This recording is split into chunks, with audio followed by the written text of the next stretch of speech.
সুপ্রিয় দর্শক মণ্ডলী, আসসালামু আলাইকুম। দেশে এবং দেশের বাহিরে যে যেখান থেকে শুনছেন, আশা করি ভালো আছেন, সুস্থ আছেন, নিরাপদে আছেন। আমি অ্যাডভোকেট মোহাম্মদ বেলায়েত হোসেন। আমার আইন বিষয়ক চ্যানেল লিগ্যাল নলেজে আপনাদের সবাইকে জানাই সুস্বাগতম। ভিউয়ার্স, লিগ্যাল নলেজ বেসিক্যালি একটি অলাভজনক আইনি সেবা প্রদানকারী চ্যানেল। এই চ্যানেলের মূল মিশন এবং ভিশন হলো আইনি পরামর্শ সাধারণ মানুষের কাছে পৌঁছে দেওয়া। ভিউয়ার্স, লিগ্যাল নলেজের ধারাবাহিক আলোচনায় আজকে যে টপিকটি নিয়ে আলোচনা করব তা আপনাদের জন্য খুবই ইনফরমেটিভ হতে চলেছে। সো ভিডিওটি স্কিপ না করে সম্পূর্ণটি দেখার জন্য রিকোয়েস্ট করছি। আরো রিকোয়েস্ট করছি, চ্যানেলে যারা নতুন, চ্যানেলটি লাইক, শেয়ার, কমেন্টস এবং সাবস্ক্রাইব করে পাশে থাকা বেল আইকনটি প্রেস করে দিন, যাতে পরবর্তী ভিডিওর নোটিফিকেশনটি খুব সহজেই পেয়ে যান। সো আর সময় নষ্ট না করে মূল আলোচনায় চলে যাই।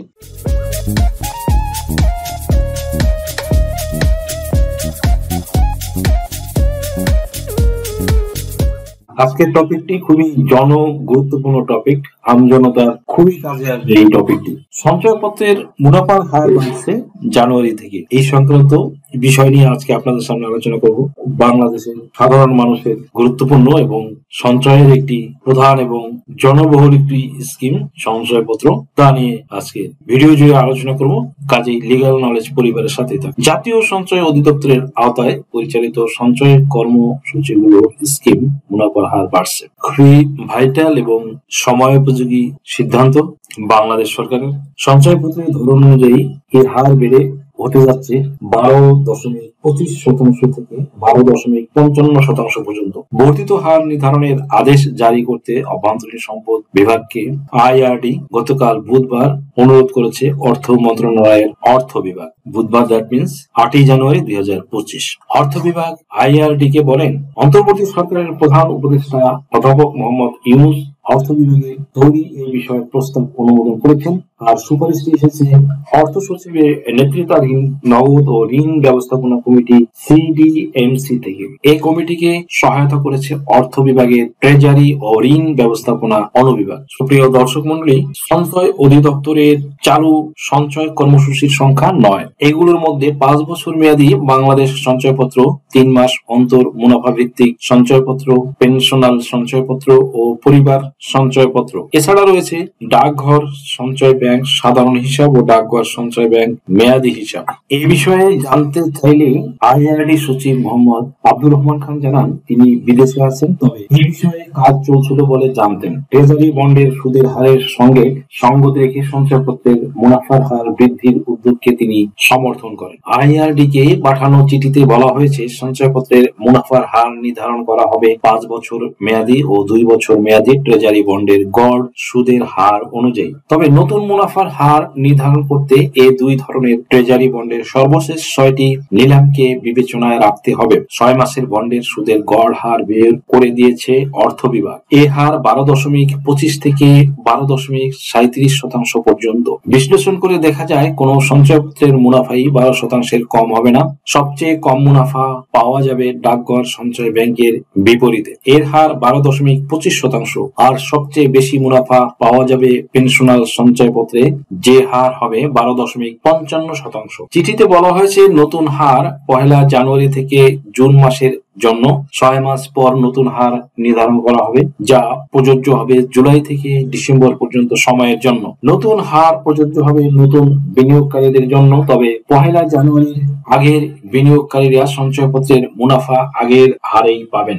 সঞ্চয় অধিদপ্তরের চালু সঞ্চয় কর্মসূচির সংখ্যা 9। এগুলোর মধ্যে 5 বছর মেয়াদী বাংলাদেশ সঞ্চয়পত্র, 3 মাস অন্তর মুনাফা ভিত্তিক সঞ্চয়পত্র, পেনশনাল সঞ্চয়পত্র ও পরিবার সঞ্চয়পত্র। এছাড়া রয়েছে ডাকঘর সঞ্চয় ব্যাংক সাধারণ হিসাব ও ডাকঘর সঞ্চয় ব্যাংক মেয়াদী হিসাব। প্রবাসীদের জন্য বন্ড রয়েছে 3টি: wedge honours development bond, US dollar investment bond এবং ইউএস ডলার প্রিমিয়ার বন্ড। বন্ডের মুনাফার হারের কোনো পরিবর্তন আনার কথা হয়নি চিঠিতে, যদিও এই 3টা সঞ্চয় কর্মসূচি এর সঙ্গে অর্থ বিভাগ 2টি সংযুক্তি দিয়েছে, যাতে সঞ্চয়পত্রের ধরন ও মেয়াদ অনুযায়ী মুনাফার হারের কথা উল্লেখ করেছে। বিশ্লেষণ করে দেখা যায়, তুলনায় কোন সঞ্চয়পত্রের মুনাফাই 12% কম হবে না। সবচেয়ে কম মুনাফা পাওয়া যাবে ডাকঘর সঞ্চয় ব্যাংকের বিপরীতে, এর হার 12.25%। আর সবচেয়ে বেশি মুনাফা পাওয়া যাবে পেনশনাল সঞ্চয়পত্রে, যে হার হবে 12.55%। 7,50,000 টাকার নিচের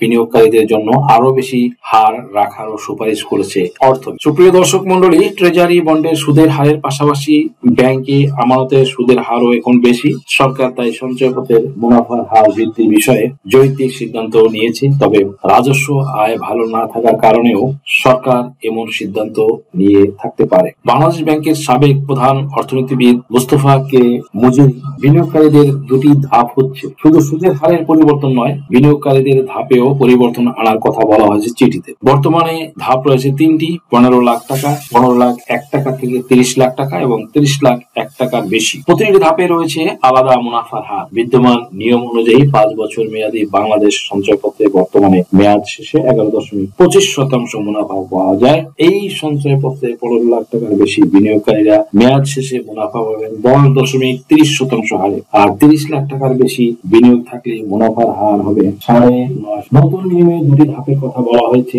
একটি ধাপে পেন 7,50,000 টাকার নিচে বিনিয়োগকারীরা, আরেকটি ধাপে থাকবেন এরও উপরের বিনিয়োগকারীরা। 5 বছর মেয়াদী বাংলাদেশ সঞ্চয়পত্রের উদাহরণ দিয়েই বলা যায়, নতুন হারে 7,50,000 টাকার নিচের বিনিয়োগকারীরা পাবেন 12.40%, আর 7,50,000 টাকার বেশি বিনিয়োগকারীরা পাবেন সামান্য কম, দ্যাট মিনস 12.37%। অন্যগুলোর ক্ষেত্রেও এভাবে দুটি করে হার হবে।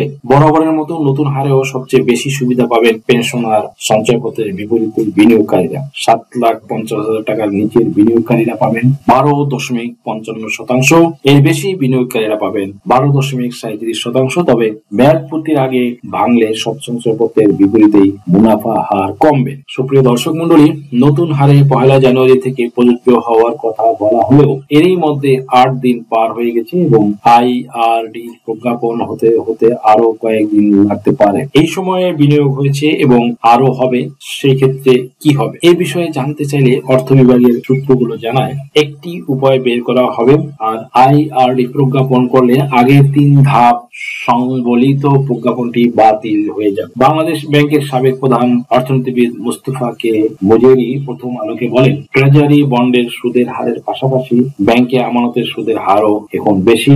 সরকার তাই সঞ্চয়পত্রের মুনাফার হার বৃদ্ধি বিষয়ে যৌক্তিক সিদ্ধান্ত নিয়েছে। তবে রাজস্ব আয় ভালো না থাকার কারণেও সরকার এমন সিদ্ধান্ত নিয়ে থাকতে পারে। সুপ্রিয় দর্শক মণ্ডলী, আশা করি ভিডিওটি থেকে সামান্যতম হলেও উপকৃত হয়েছেন। যদি ভিডিওটি আপনাদের সামান্যতম উপকার আসে তাহলে রিকোয়েস্ট করব চ্যানেলটি লাইক, শেয়ার, কমেন্টস এবং সাবস্ক্রাইব করে পাশে থাকা বেল আইকনটি প্রেস করে দিন, যাতে পরবর্তী ভিডিওর নোটিফিকেশনটি খুব সহজে পেয়ে যান। সো আজকের মতো এখানে শেষ করছি। দেখা হবে অন্য কোনো দিন, অন্য কোনো ভিডিওতে, অন্য কোনো আইনি কন্টেন্ট নিয়ে। সেই পর্যন্ত সকলে ভালো থাকুন, সুস্থ থাকুন, নিরাপদে থাকুন। আবারও সবাইকে ধন্যবাদ জানিয়ে এখানেই শেষ করছি। আল্লাহ হাফেজ। আপনার কি ভিজিট ভিসা বা স্টুডেন্ট ভিসা বা সার্ভিস ভিসার জন্য ফিনান্সিয়াল এফিডেভিট প্রয়োজন? Sponsorship affidavit, relationship affidavit, support affidavit, asset valuation, property valuation এছাড়া অন্য সকল ধরনের এফিডেভিট নিতে আজই ডায়াল করুন 01724583880 নম্বরে।